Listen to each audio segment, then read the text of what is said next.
Hello everyone, welcome back to my channel daily mission. So guys, आज हम लोग पढ़ेंगे with all electron on charge, यानी सब चार्ज को इलेक्ट्रॉन पर जो चार्ज हुई वो उसको एक साथ लिखकर हम लोग जानेंगे कि सबसे छोटी यूनिट कौन सा होता है और सबसे बड़ी यूनिट हमारा कौन सा होता है। तो इससे पिछले वाले वीडियो में हम लोग ESU, EMU, फैराडे और एम्पियर इंटू आवर्स पर अलग अलग इलेक्ट्रॉन पर चार्ज हम लोग निकाल चुके थे।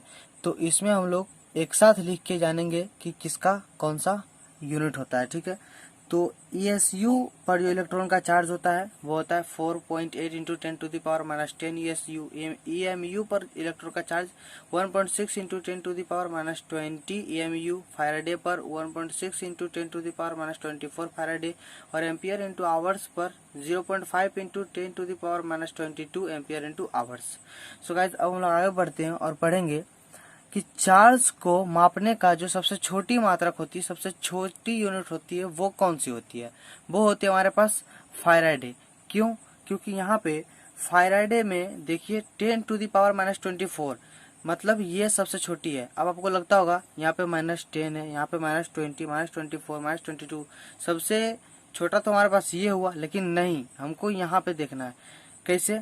मान लीजिए हमारे पास कोई संख्या है, एक तो -2, ठीक है, और एक हमारे पास है -10। तो पूछेगा इन दोनों में सबसे बड़ी संख्या कौन सी है, तो हम -10 नहीं बोल सकते क्योंकि ये हमारा गलत हो जाएगा। ये हमारे पे यहाँ पे -2 होगा सही। ठीक है, तो उसी प्रकार यहाँ पे सबसे छोटी यूनिट कौन सा है? फैराडे।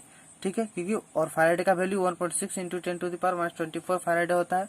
और चार्ज को मापने का सबसे बड़ी मात्रक होता है ESU, यानी 4.8 इंटू 10⁻10 ESU।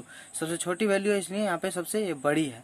ठीक है, और नोट्स में हम लोग पढ़ेंगे कि हम किसी भी बॉडी को दो तरह से चार्ज कर सकते हैं।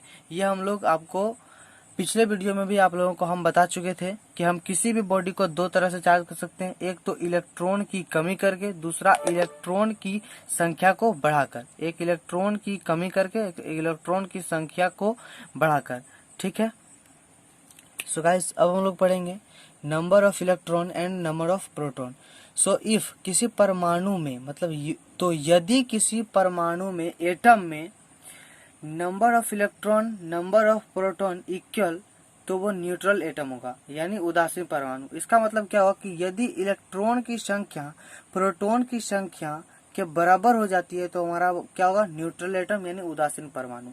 यदि इलेक्ट्रॉन की संख्या, नंबर ऑफ इलेक्ट्रॉन और नंबर ऑफ प्रोटॉन, मतलब प्रोटॉन की संख्या से बड़ी हो, नंबर ऑफ इलेक्ट्रॉन मतलब इलेक्ट्रॉन की संख्या प्रोटॉन की संख्या से बड़ी हो, नंबर ऑफ इलेक्ट्रॉन की संख्या, तो वो निगेटिव चार्ज होगी।